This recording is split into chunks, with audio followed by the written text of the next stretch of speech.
On that important day, I stood in front of my father's grave. My father had been the CEO of a major company, and after his death, my brother-in-law Kyle took over.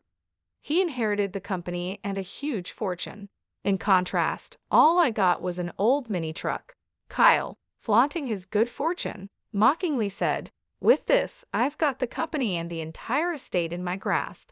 That mini truck suits you."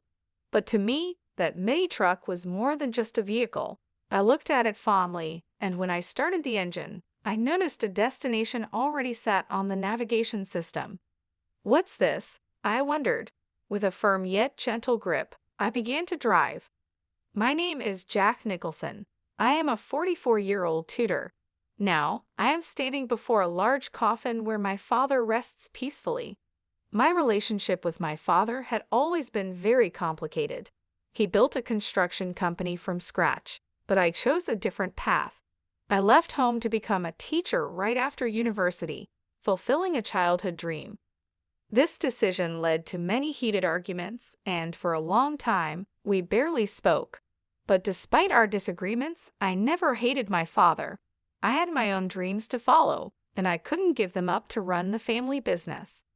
Even though I felt a strong duty as the eldest son, guilt weighed on me for not meeting my father's expectations.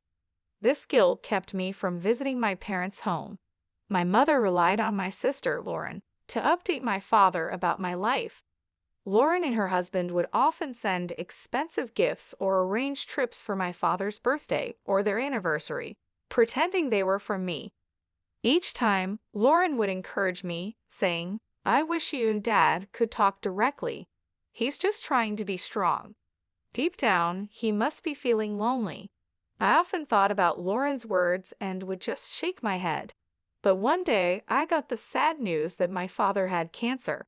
When I heard this, I quickly quit my job and went back to where my family lived. I realized that what really mattered was life itself, and the past arguments with my father seemed so small. I decided to move back to my hometown, teach at a local school, and take care of my sick father. At first, my father was shocked to see me return, but he eventually accepted it quietly. I didn't say much either. I just stayed by his side and took care of him, helping him whenever he needed it. He would thank me softly, and those words brought me some peace. Sadly, my father's fight with his illness ended. The last chapter of his life closed quietly with me, Lauren, and our mother by his side. We couldn't know what he was thinking in his last moments, but we hoped his soul was at peace. Even though we expected it, losing him deeply affected us all. My mother, Lauren, and even my young nephew, Peter, were all very sad and cried. The only one who didn't show any emotion was my brother-in-law, Kyle. During the funeral preparations, he coldly asked, "Did he finally die, huh?" Hearing that, I was proud of myself for staying calm and not reacting angrily to Kyle. Instead, I focused on planning my father's funeral. This kept me busy and helped distract me from the pain. I ignored Kyle's harsh words and made sure everything for the funeral was done right. Kyle and I had never gotten along well, and our relationship only got worse over time. But despite everything, I kept my focus during this tough time. I first met Kyle when he was a skilled worker at my father's company, and I really respected his skills. It felt like I had gained a real brother when Kyle married my sister, Lauren. He was 5 years older than me and seemed like a role model. Before they got married, I often asked him for advice on various problems, and he always listened with understanding. One of our big discussions was about whether I should join the family business. Kyle would say, "Sean should live his own life, and Jack, you have your own path. No one knows which choices in life are the best, so the most important thing is to make choices you won't regret later." Encouraged by his words, I switched from business school, where I was studying management, to the Faculty of Education, where I really wanted to study. As time went on, Kyle and Lauren got married and started their life together. 22 years have passed since then, and the distance between my father and me grew wider. I moved on with my life, missing the chance to close that gap. But when I heard about my father's illness, I dropped everything and rushed home. Kyle, who once greeted me warmly, had changed. He now seemed uncomfortable around me. When we were alone, Kyle would say coldly, "You came back in a hurry when you heard Sean was sick, didn't you? But no matter what, you won't inherit anything." His words caught me off guard, and I struggled to respond. "What do you mean? Don't act like you don't know. It might be a coincidence, but even if you now want to run the company, it's already decided that I will be the next leader?" His harsh words shocked me, and I replied louder than I intended. "No, that's not it. I didn't come back for the company. I realized I hadn't been a good son and wanted to apologize to Dad, even if it's late." Kyle dismissed me. "I don't need your fancy talk. It sounds like something from a TV drama. Lauren likes that kind of stuff. But were all those gifts you sent just a way to look good in front of Sean?" "That's absolutely not true." I tried to explain, but Kyle had already made up his mind and wasn't interested in believing me. His words also seemed like a slight against Lauren, and for the first time, I felt a deep divide between us. Ever since that incident, I started to feel really upset with Kyle. He began to mock me openly. "No matter how much you try to win Sean over, that time has passed. Don't make me laugh. Go back to where you belong and take care of your troubled students," he would say. At first, I thought deeply about how I appeared to others and how they saw me. But Kyle's words showed he was more concerned about himself than our father. His behavior often seemed disrespectful to both his father-in-law and his wife, Lauren. I started to believe that Kyle had married Lauren mainly to get closer to my father's company and wealth. He rarely visited my father when he was sick and didn't help take care of him. Now, all I could do was work as hard as possible to protect the company my father, Sean, had built. Kyle always sounded polished, but he really just wanted to avoid problems. On weekends, he would go play golf, claiming it was for business. He hardly ever took care of his own son. He said he wanted his son to learn many skills to eventually take over the business, but he left all the driving and housework to Lauren. When Lauren showed a bit of unhappiness about this, Kyle would passionately take her hand and say, "I'm giving my all for Sean's sake. Now is the time to produce results by any means necessary. Let's overcome this trial together." Lauren found it hard to stand up to him and usually just nodded, even though she seemed reluctant. Kyle was good at acting like the perfect husband in front of Lauren, so it's no surprise she believed him. He showed his true self to me, probably because he thought I was like him. I eventually got used to Kyle's mocking, and it didn't bother me as much. However, when our beloved father passed away, I was heartbroken. I felt a deep sadness and emptiness. Although Kyle seemed upset about our father's worsening health, I couldn't shake the feeling that he had been waiting for this moment. This thought made me very sad and angry. After our father died, Kyle inherited most of our father's large fortune. Even though he was just a son-in-law, he had the same rights to the inheritance as Lauren and me, according to my father's will. He got most of the shares of the company and a lot of wealth. This unexpected turn of events left me speechless, even though I was my father's biological child. I had thought the inheritance would be split fairly among the three of us, but instead, Kyle got almost everything. All I received was an old mini truck that my father once loved. In public, Kyle seemed surprised, but alone with me, he laughed and said, "You came all the way from the city to this small town, took care of Sean day and night, and all you got is this little truck, huh? What an ironic end. Now the company is mine, and you're left with just this mini truck as your inheritance. It's like a comedy." As he left the room with a smirk, I felt empty inside. Holding the mini truck keys tightly, the cold metal made me face the harsh reality. But my family tried to cheer me up. "Keep your head up. Sean had his reasons. He didn't mean to upset you. That truck was something Dad always loved. It was his favorite vehicle. He surely cared about you." Despite their kind words, I was too hurt to respond. I knew that what you inherit doesn't measure a father's love, but the fact that Kyle, who seemed to be waiting for my father to die, got almost everything, was deeply insulting. It wasn't about the money, it was the pain of seeing my father's hard work go to such a man. I felt powerless to change the situation. Clutching the truck key, I decided to take care of the mini truck, the only thing my father left me. It seemed to hold a deeper meaning. I hoped that cleaning the truck might help me sort out my feelings. I carefully washed the truck with a hose and then sat in the driver's seat, where my father used to sit. Starting the engine, I noticed something unusual on the navigation system. It was displaying a single thick blue route instead of just showing my location. That's odd. Why is there a destination set on the navigation system? I wondered. This usually only happens when a specific route is being followed. When I checked the destination on the screen, it showed only coordinates, not a specific place. It would take about an hour's drive. Wanting to go for a drive in the mini truck, I didn't think too much about it, put the truck in first gear, and left the house. An hour later, during a pleasant drive, I arrived at what seemed like a home. It was a surprise. In front of me was a small, modest house, quite different from the larger homes in my hometown. It felt warm and inviting. The area was quiet, and I couldn't see or hear anyone else around. I got out of the truck and stood in front of the house, feeling a bit confused. There were no signs to indicate what this place was, but it seemed the navigation system had brought me here for a reason. With some hesitation, I rang the doorbell. As the door slowly opened, the person I saw was the last one I expected, my mom. "I've been waiting, Jack. Come in, dear," she said.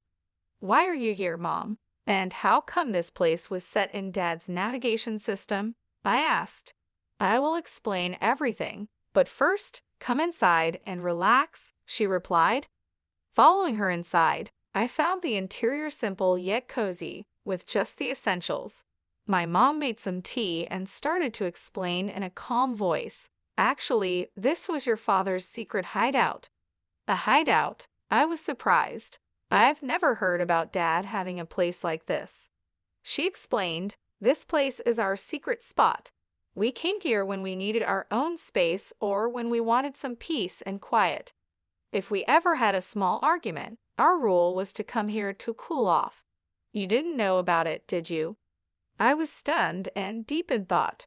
I had no idea such a family rule existed.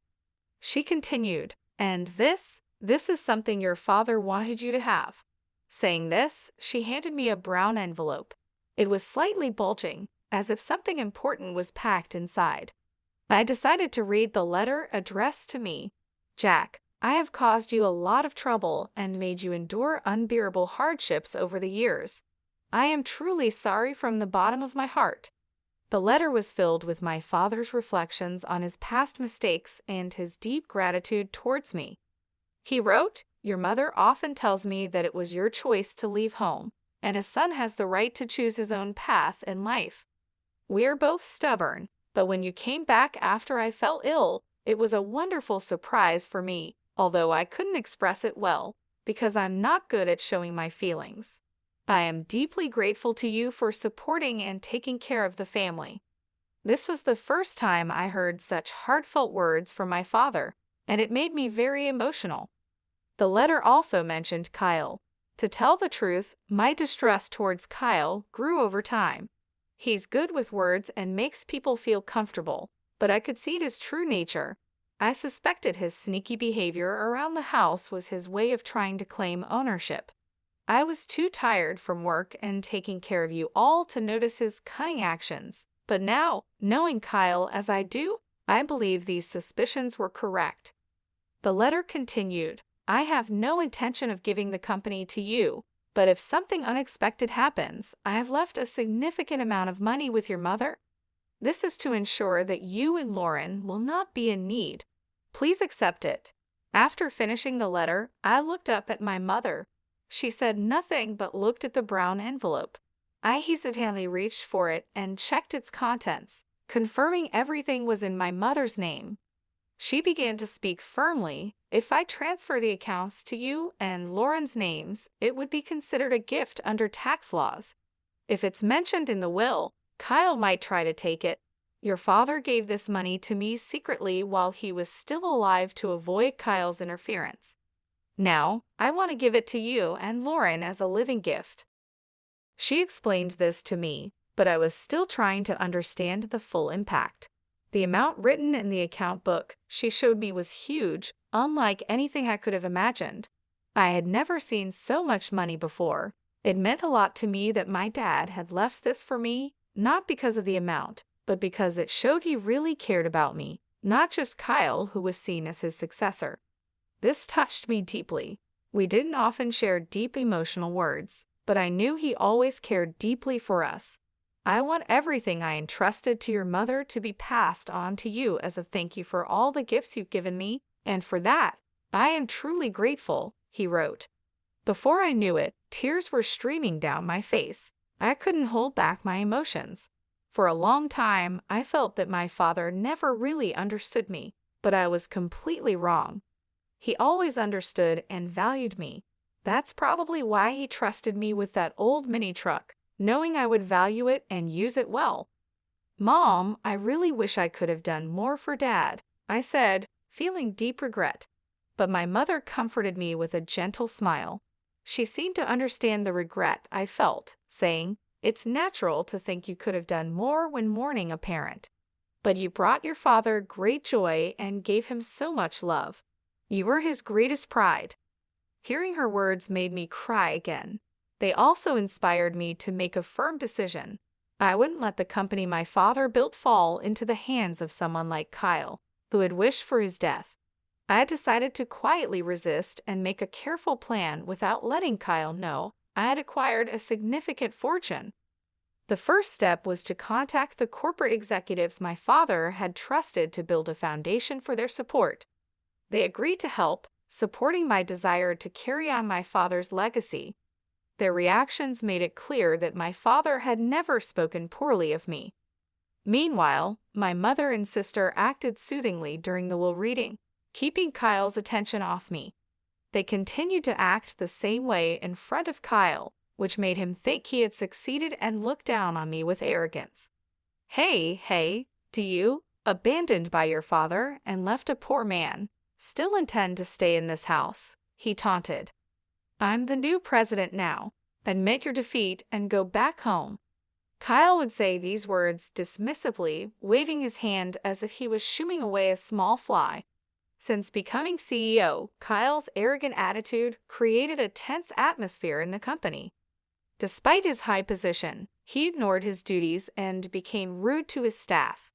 This caused a lot of problems, and many skilled employees left unhappy with his leadership. Kyle didn't question his approach and remained overly confident. "Those who can't grasp my superior vision might as well quit immediately," he would say in public, making decisions without listening to anyone else. As problems in the company increased, Kyle enjoyed spending money and living lavishly, while his passion for the business seemed to disappear. When I first met him, he seemed like a great person. He was skilled, and even my dad liked him. How had he changed so much? She cried every night, hiding her tears from the children. I couldn't just watch the company fall apart. I was quietly planning my next move. The day came when I acted. I left home early and waited at the office for Kyle. When he walked into the president's office, he was shocked to see me sitting there. "What the hell are you doing? Why are you sitting there? Get this person out of here," he demanded. "The one who should be leaving is you," I replied calmly. "What are you talking about? Have you lost your mind?" Kyle looked at me as if I was an annoying insect. Using the assets our father left us, I had bought the majority of the company's shares. An extraordinary general meeting of shareholders was held, and you were officially removed as president. "Kyle, I'm sorry to say, but you are no longer the president of this company." "Wait just a minute," he stammered, confused and repeating words that made no sense. "Don't you understand? I now control 2/3 of this company's shares. You thought the inheritance was just an old mini truck, but that truck turned into money in an unexpected way." Kyle tried to dig into details about the hideaway, but I avoided his questions and changed the subject, which only made him more upset. The game is over. Leave this place immediately, I told him calmly and handed him several documents. As Kyle looked through them, his face went white. "What is this?" he asked. "These are the minutes from the extraordinary general meeting of shareholders, and this other document is your dismissal notice," I explained. Kyle became very angry, crumpled the papers in his hands, and shouted, "You think this will hold up? I'll take legal action." "Go ahead with legal action. We have good reasons for our actions," I responded calmly. "What reasons?" "You've just been after the old man's wealth and this company from the start." "It's nothing but jealousy," Kyle accused. "Let me ask you directly, Kyle. Have you been using company assets for personal use and signing leasing contracts for your own benefit?" I asked. "What if I have? What's it to you?" Kyle replied, his face turning pale with shock. "How did you know about that?" he stammered as I listed his misconduct, like taking home computers and other appliances meant for company use. "There's more. Computers and TVs that should be at the office are at your house, being used for personal things. Isn't that enough reason to act?" I pressed on.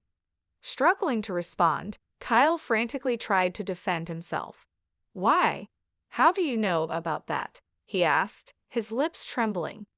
I kept my gaze fixed on him and continued, "You should have been more aware of your responsibilities. Did you become complacent when you thought you controlled everything?" I had been gathering information about Kyle's actions from the company's executives. After our father passed away, Kyle became more arrogant. He used to at least pretend to respect others, but as president, he began to shift his work onto others and even fell asleep in his office. This attitude caused many loyal employees who respected my father to leave, frustrated by his behavior. Kyle, upset by the situation, doubted my ability to manage, emphasizing that it was impossible for me to fulfill the role of a manager. I had never worked a day in this company. Think about it, how can someone with no experience in running a company become president? It's impossible to trust management to someone like you, Kyle argued. "You're absolutely right," I agreed. "I have no intention of becoming the president of this company. My sitting in this chair is just a symbolic message to you. In fact, a new president has already been elected by a different board of directors and is already carrying out their duties." Kyle was stunned. He stood there with his mouth open and his eyes wide, shocked by the turn of events. He'd have been sure that I was after the presidency and had schemed to replace him. As I've said many times, I'm not after the president's position. My only goal is to honor my father and protect the company he spent his life building, I explained. "Who would believe such fancy talk?" Kyle retorted. He thought I only cared about the wealth and status that came from our father, not his true worth. After my reply, Kyle trembled with anger for a moment, but then composed himself. "Do you think this is over and you can just enjoy it?" he scoffed, and then stormed out of the president's office. That night, something unexpected happened. Lauren threw divorce papers at Kyle, ending their marriage.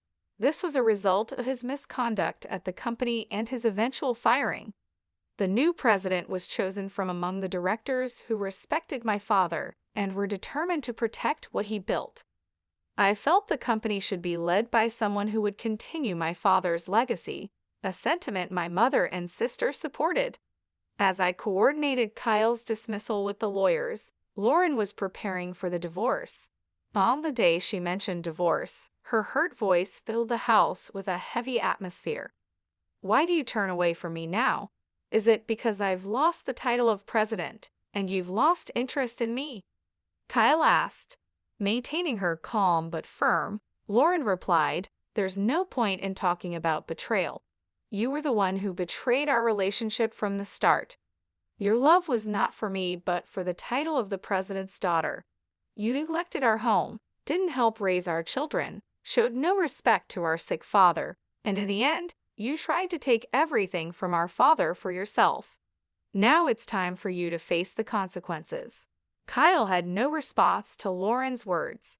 She had endured a lot, worrying about her children's futures and the fate of the company. But thankfully, the inheritance from our father gave her a solid financial base to raise her children after the divorce. We planned to live a peaceful life away from conflict with our mother and sister. Our only concern was the possibility of retaliation from Kyle, but he was now out of funds. He had lost a lot of money to an investment scam and was even in debt. This scam involved a man pretending to be from a brokerage firm who was actually a fraudster. Kyle, swayed by convincing words, lost a significant amount. This situation shows how people can exploit those who suddenly have a lot of money. Now, Kyle was suffering the financial consequences of his actions. Meanwhile, I spent fulfilling days taking care of my mother.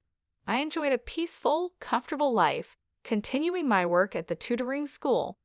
My mother and I also took great joy in caring for my nephew Peter, who was very fond of us. His presence added happiness to our daily lives. When I grow up, I'm going to be a president like Grandpa, Peter declared, his words filled with the innocence of childhood dreams. This brought smiles to our faces and even made my mother tear up with emotion. Lauren and I exchanged knowing looks, our smiles reflecting warmth and understanding. You might say that now, but I wouldn't be surprised if you want to become a teacher when you're in college. I teased him gently, reflecting on similar past statements which made everyone laugh. But I'm not very good at studying, so maybe I won't make a good teacher, he said seriously, furrowing his brow. His earnestness made this even more endearing and prompted more laughter, this time filled with affection. In that moment, filled with an overwhelming sense of happiness, we realized we were truly living in the present, enjoying our family unity and ready to face whatever